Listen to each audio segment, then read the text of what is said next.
Bugünkü qonağım Gündəlik Azərbaycan qəzetinin baş redaktoru Eynullah Fətullayevdir. O dünən 4 illik həbsdən sonra prezident sərəncamı ilə əfv edilibdir. Studiyamıza xoş gəlibsiniz.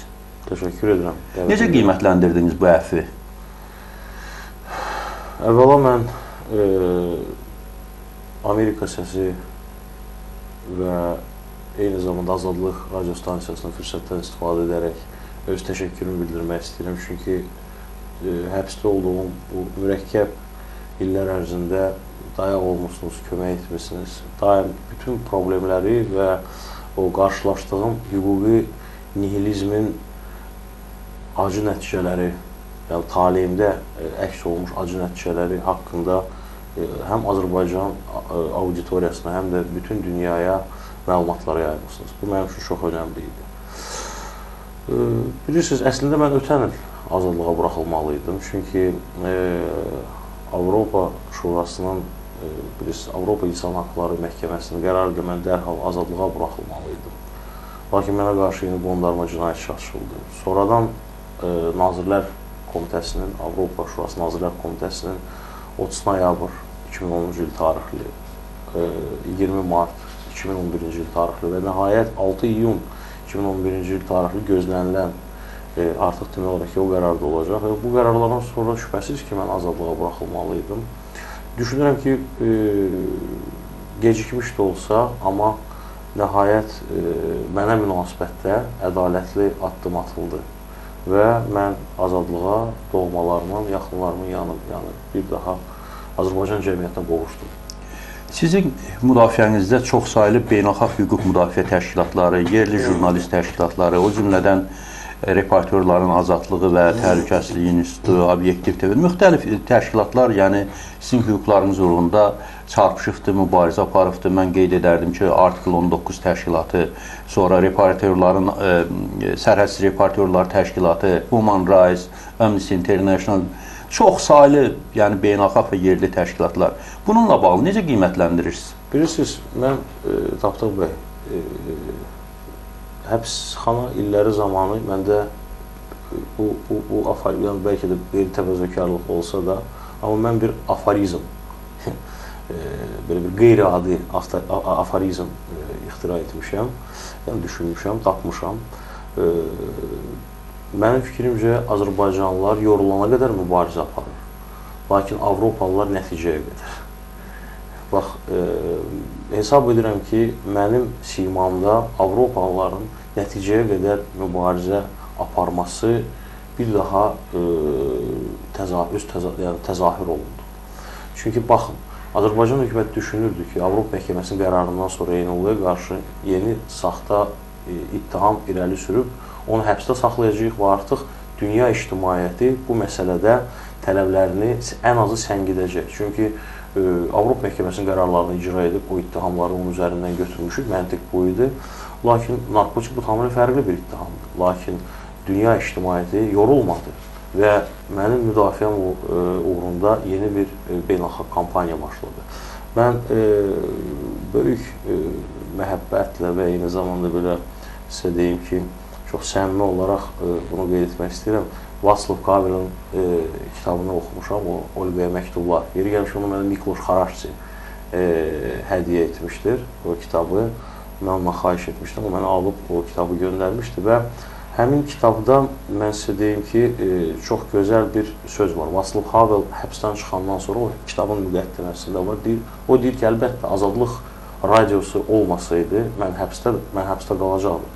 Amma Azadlıq radiosu, Amerikan səsi roludur ki, mənim həbsim o qədər də uzun sürmədi. Yəni, şübhəsiz ki, mən nə zamansa azadlığa çıxacaqdım. Ancaq Artikel 19, Freedom House, fədakar Amnesty International, Human Rights Watch, mən bütün təşkilatların, məsələn, dahi Thomas Hammerberg, doğrudan da o insan haqqlarına öz həyatını həsr edib, çox səmimi və hesab edirəm ki, Avropa dəyərlərinin parlaq daşıyıcısıdır. Bax, bu insanlar olmasaydı, şübhəsiz ki, mənim həbsim hələ də uzun sürəcəkdir və mən hələ də Azərbaycan cəmiyyətinin ayrı, yəni təcrid olunmuş vəziyyətdə yaşayacaqdım. Məsələn, mən bir epizodu demək istəyirəm. Bu yaxınlarda Böyük Britaniya səfirliyi qarşısında o Azərbaycan üzrə beynəlxalq konsorsium var. Həmin konsorsiumun kütləvi aksiyası, kütləvi etiraz aksiyası təşkil olundu və mən orada gördüm, məsələn, Rebecca Article 19-un proqram direktoru, mənim əziz dostum, mən gördüm ki, bu hamilə qadın durub və səfirliyin qarşısında etiraz etdi. Mən çox təsirləndim, mütəəssir oldum. Və mən hətta vəkilim Rəşid Hacılıya, Media Hüquqları İnstitutuna dedim ki, axı, mən bu qədər mütəəssir oldum. Yəni, insan haqlarına bu qədər önəm vermək, bu qədər fədakarlıq yalnız Avropa xalqlarına məxsusdur və biz Avropalılardan, Amerikalılardan bunu öyrənməliyik həqiqətən. Bundan sonra fəaliyyətinizi necə quracaqsınız? Jurnalist fəaliyyətini davam etdirəcəksiniz? Gündəlik Azərbaycanı, insanlar, cəmiyyət biz yenə oxuyacaqmı? Bu mənim məqsədimdir, başlıca məqsədimdir və sizə deyim ki, dünən 7-yə 1 dəqiqə işləmişdən başlayaraq mən bu vaxt, yəni azad olunandan sonra artıq cəza çəkmə müəssisəsinin rəisinin avtomobilində evə gələrkən artıq bu haqda düşünməyə başlamışam. Dünən kollektiv də bizimlə bir yerdədir. Baxmayaraq ki, deməli, bizim əməkdaşlar, mənim həmkarlarım da başqa nəşrlərdə çalışırlar. Amma onlara biz hamımız bir yerdə idi və başlıca müzakirə mövzusu budur. Bilirsiniz ki, Azərbaycanda bugün deməli, suveren demokratiyası rejimi hökm sürür və Ramiz Mehdiyev demişkən, suveren demokratiyası rejimin çərçivəsində mətbuat hakimiyyətin maraqlarından kənara çıxmamalıdır. Sitat bu cür, sitatın sonunda, belə deyil. Və mən ona görə həbs etdilər ki, mən bu maraqlardan kənara çıxdım. Bilirsiniz, mən həbsdən tez çıxa bilərdim, əgər yenidən çərçivəyə qayıtmış olsaydım. Mən düşünürəm ki, müstəqil və tənqidçi mətbuatın məqsədi və mahiyyəti hakimiyyətin o çərçivələrinə aid olmaq deyil, cəmiyyətə xidmət etməkdir. Oxuculara və cəmiyyətə xidmət etmək mümkün olsa, yəni şərait, reallıq buna imkan versə, mən mütləq qəzeti yaradıb fəaliyyət davam etdirəcəm. Bu mümkün olmasa, onda mən məcbur olub Azərbaycanı tərk etməli olacağım. Mən dünən bu haqda da dostlarımla, valideynlərimlə, jurnalistlərlə, həmkarlarımla müzakirələr aparmışam. Tərk etməklə bağlı təkliflər varmı? Yoxsa istəyirsinizmi? Mən sizə deyim, əslində mənim azad olunmağımla bağlı, yəni mənim azad olunmağımda çox prinsipial mövqe sərgiləyən Avropa İttifaqının rəhbərliyi, eyni zamanda sizə deyim ki, bir sıra Avropa dövlətlərinin siyasi dairələri uzun müddətdir ki, Azərbaycan hökuməti ilə danışıqlar aparırdı və onlardan hakimiyyətdən xahiş edirdilər ki, mənim Azərbaycandan deportasiya olunmağım məsələsi öz həllini tapsın. Düzdür, mən bu variantı o qədər ürəkdən razı olmasam da, lakin təşəbbüskar onlar idi. Yəni, onlar məni bu vəziyyətdən xilas etmək istəyirdi. Bilirsiniz, bu mənim üçün arzu olunmaz bir variantdır. Lakin mən görsəm ki, Azərbaycanda oxucularıma, xalqıma, cəmiyyətimə xidmət edə bilmirəm, müstəqil jurnalistika dəst xəttini daşıya davam etdirə bilmirəm, o zaman mənim başqa bir alternativim qalmayacaq. Amma hesab edirəm ki, bəzi nikbin xəbərlər də var. Çünki xanım Dünya Miyatoviç Prezident İlham Əliyevlə mənim haqqımda çox gərgin və intensiv danışıqlar aparırdı və o da bu mövzuya toxundu. Dedi ki, bəs İnullah Fətullayevin taleyini necə təsəvvür edirsiniz? Bu məni çox təəccübləndirdi. İlham Əliyev dedi ki, o azad vətəndaşdır, o bu ölkədə yaşaya bilər və fəaliyyətini davam etdirə bilər. Yəni, bu İlham Əliyevin xanım Miyatoviçə söylədikləri idi. Düşünürəm ki, mən bundan istifadə edərək gündəlik Azərbaycan qəzeti, real Azərbaycan qəzetlərinin bərpasına çalışacağam. Eyni zamanda, bilirsiniz, Amerika Birləşmiş Ştatları səfiri cənab Mitchell Bryson mənim azadlığa çıxmağımdan sonra belə bir bəyanat vermişdi ki, o ümid edir ki, mənim azadlığa çıxmağımla Azərbaycanın siyasi həyatında yeni bir mərhələ başlayacaq və islahatlar daha da sürətlənəcək, cəmiyyətdə liberallaşma, demokratikləşmə prosesi, deməli, siyasi sistemin eyni zamanda polarlaşması, tolerantlıq prinsiplərinin tətbiqi daha da aktivləşəcək. Ona görə də ümid edirəm. Siz həbsxanada olarkən də çox bəyanatlarla çıxış edibsiniz. O cümlədən qeyd edibsiniz ki, həyatıma təhlükələr var. İndi necə? Həyatınıza təhlükə hiss edirsiniz? Həbsxanada real hədələr olub.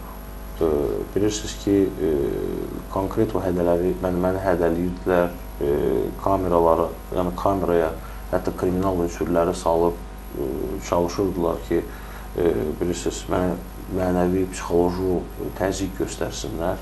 Bu faktlar mövcud idi. Mən hər bir faktla bağlı həyəcan təbili çalırdım. Eyni zamanda ailə üzvlərimə görə narahat idi. Çünki anonim zənglər gəlirdi. Hər bir faktla bağlı atam, ailə üzvlərim polisə, Daxili İşlər Nazirliyinə müraciət edirdilər. Lakin təəssüflər olsun ki, bu faktlarla bağlı müvafiq təhqiqat, istintaq aparılmırdı və bütün şikayətlərimiz demək olaraq ki, araşdırılmamış qaldı. Ona görə də şübhəsiz ki, həyəcan təbili çalırdım.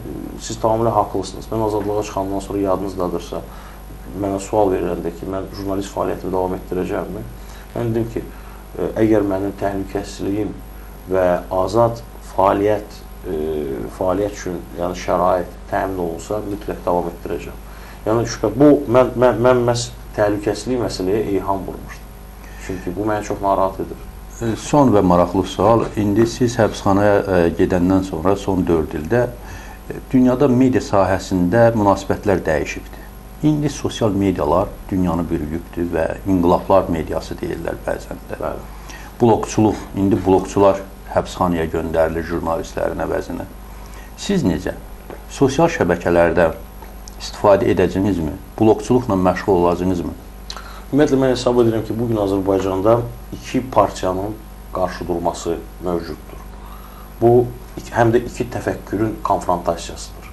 Söhbət internet partiyasından və televiziya partiyasından gedir. Bəsiz ki, mən həmişə, hər bir zaman özümü ASTV partiyasına və yaxud ANS partiyasına aid etməmişim. Mən özümü məhz bu konfrontasiyada və qarşı durmada internet partiyasının deməli, sıralarında görürəm. Sizə deyim, mən azadlıqda olanda yeri gəlmişkən, Azərbaycanda internet texnologiyalarını və internetdə informasiya resurslarını inkişaf etdirənlərdən, öncüllərdən biri olmuşam. Çünki real Azərbaycanın portalı olub, real hazır. Və o zaman hər gün, gündəlik bizim 15 minə yaxın istifadəçimiz var idi. Bu bir. İkincisi, Rusiyanın həmişə paralellər aparır, çünki eyni məkandır, eyni siyasi deməli, xarakterik oxşar cəhətlər var.